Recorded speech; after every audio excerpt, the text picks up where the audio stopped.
Toten would release September 30th, 2019. It's the 8th and final map on Black Ops 4. It would also serve as the finale to the Ether storyline that was ongoing since World at War.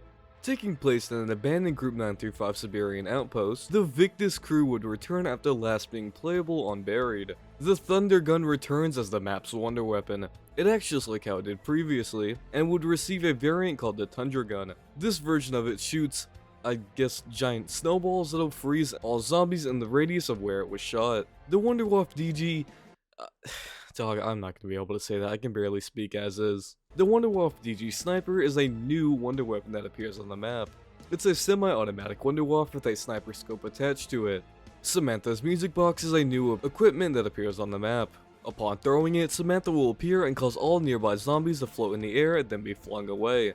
Napalm zombies and electrified zombies would appear on the map, acting mostly how they did in previous appearances. A golden pack-a-punch machine would appear on the map. It allows you to fully pack-a-punch your weapon for only 5k. You can also find dynamite and a heat pack as buildables on the map, with the former letting you open up areas that can now be purchased with points, and the latter allowing you to stand in water longer without being frozen. And you can also find snowballs lying around as a new throwable. Swapped freezing our butts off in a cryopod for freezing our butts off in the great outdoors. Whoopee. Man, I'm kinda sad to be finishing Black Ops 4. I've had a lot of fun with it, but at least we're ending it out on this beautiful map. The class this time is like what we've seen before. The elixirs are pretty standard, and of course we have Dying Wish and PhD. But we also have 2 secret sauces, cause I wasn't entirely sure which strat I'd be running. I wanted to try both, so this just let me switch my perks in and out to change it up. It's weird, I have like next to no memory of doing Call of the Dead around 50. I remember it being a headache and not being able to do it how I actually wanted to, but that's really about it. To this day, I wish I could have actually done them around 100, but how the hell am I ever gonna find someone crazy enough to do it with me? Well, maybe someday. Anyways, I left the spawn room at round 5 and ran to the cave to pick up a rock of 115. Then I ran up to the lighthouse to give the rock to Pablo and got a shield piece. Also started a set of challenges to do. And of course went to go hit a box to get another weapon. And we gotta have a moment of silence for George Romero. Rest in peace, old fella. You were a true original. I said moment of silence, why'd you speak? First challenge I did was to get 25 headshots, pretty straightforward. Then I went to the ship to find a crank to rotate the zip lines along with turning on the power. Did the second zipline crank and started the second challenge for shield bashing zombies. Pablo gave me the zipline handle, then I head back to spawn to grab another shield piece because I forgot there was one down there. Next I zipline to the facility part of the map to build the shield, which for some reason is completely pitch black on the recording. So I completed the third challenge and gave Pablo a thingy for the flinger. Then I had to empty 3 piss jars. What a riveting side quest. Completing all of those challenges gave me a free self-revive. Made some points to spin the box and get perks and shit like that. Got the Helion pretty early at round 11, which is nice. And I didn't really know if I wanted to bring Perkaholic or not, like I didn't know if it was going to be worth it because of the secret sauces. But I brought it anyway and drank one and got some pretty okay perks, but I still gotta replace the sauces for the perks I actually need. Next I head back to the facility and turn on the third power switch to activate Golden Pack-a-Punch. Took a couple more rounds for the lighthouse to actually land on the island, but I go there and since it's my first time it starts a lockdown if you want to call it that. And I got my Helion fully upgraded. Man, I really wish they added the Golden Pack-a-Punch to the other maps. I always heard about some cancelled super easter egg where they actually did plan on adding the Golden Pack-a-Punch to the other maps, if you beat all the main quests. I don't know if it's actually true, but man, I wish something like that actually happened. So here's where things got a little fucky. My original plan was just to spin the box for the Thunder Gun since I didn't really want to do all the challenges for it. But then I ended up spinning the box for probably like 30 minutes. So I caved in and just did the challenges. The fucked up part though is that there's this one annoying ass challenge to play like Snowball Whack-A-Mole. And I was past round 20 so I knew I might be boned. The second set of challenges started with me just killing 20 zombies with snowballs. Then killing more with a trap. Then completing 3 SOS messages with more snowballs. Third set of challenges had me fleeing 15 zombies, then kill 10 while on the zipline, which was thankfully very easy since I had this insta-kill going on. But the last challenge for this set was the goddamn Whack-A-Mole. Surprisingly though, while it did get very intense, it was easy. I mean, easy because of the Helion, but still, easy-ish. The fourth set had me kill zombies all in water, then I had to shatter frozen zombies with snowballs, and then I had to play notes on a bell, which I got stuck on for like 10 minutes because I forgot the order. The final set had me kill zombies while standing still, then with melee attacks, which was just a shield bash one again. And finally, I made some soup. Well, at least it's not me emptying piss jars again. This took a lot longer than it should have, but in the end I finally got that beautiful thunder gun. I don't know what's up with final maps having the thunder gun, but it makes me wish Forsaken had it. Or is it just too overplayed at this point? I don't know. I mean, we got the Wonderwall in Modern Warfare 3 for some reason, it'd be fine. Alright, so after doing all that bullshit, here is the high round strat. It's pretty simple, just running around the facility loading platform. I got Luna in the modifier again, which by the way took goddamn forever. I swear I cycled through every perk multiple times before getting it. Goddamn, that was annoying, but I just had her for the ammo. And of course stamina. And I've actually done this strat before. The first time I ever played this map, I trained up here until around 84.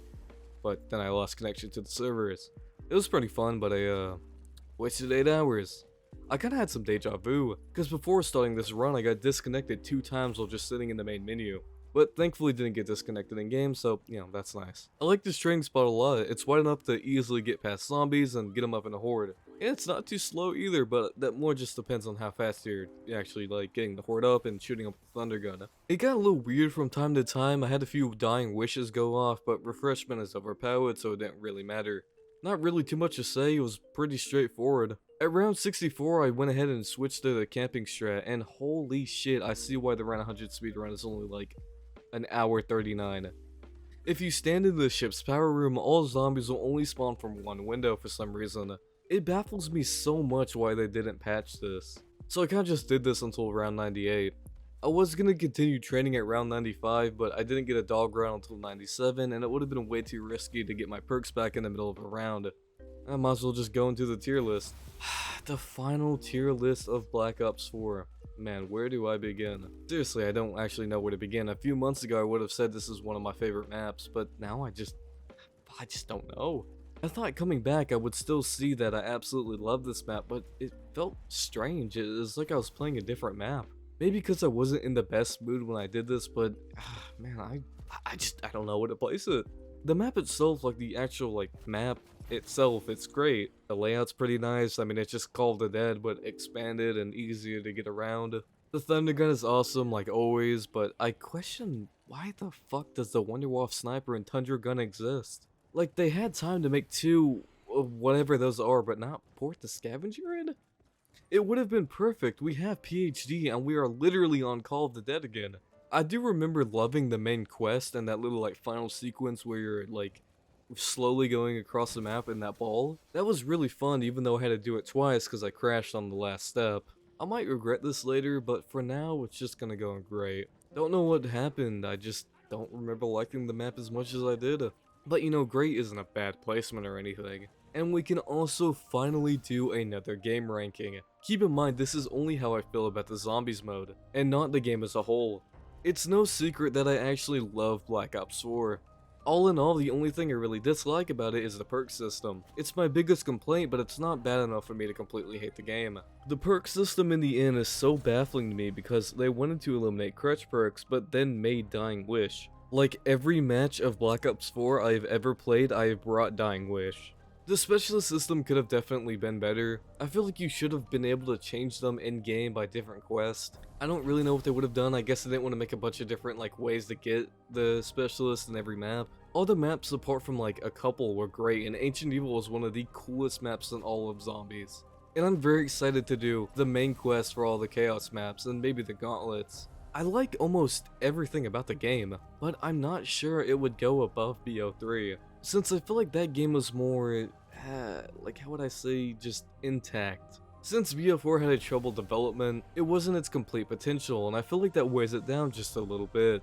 So it will go in second place. I feel like BO3 has the better edge cause, well, you know, Setsubo and Shadows. But BO4 is still an amazing Zombies experience. And straight up, I feel like if it had the original perk system, it would have gone above BO3. Well, hitting round 100 wasn't too bad. It was fun to use the Thunder Gun again, and I had a lot of fun training. And the view of the map was quite nice to look at. But now it's time to finally do the thing I started my entire channel to make. The Toten Game Over Cinematic. This map has my favorite game over song, and I've wanted so bad to make a cinematic for it. And now it's finally time to say goodbye to the BO4 around 100s, and end this once and for all.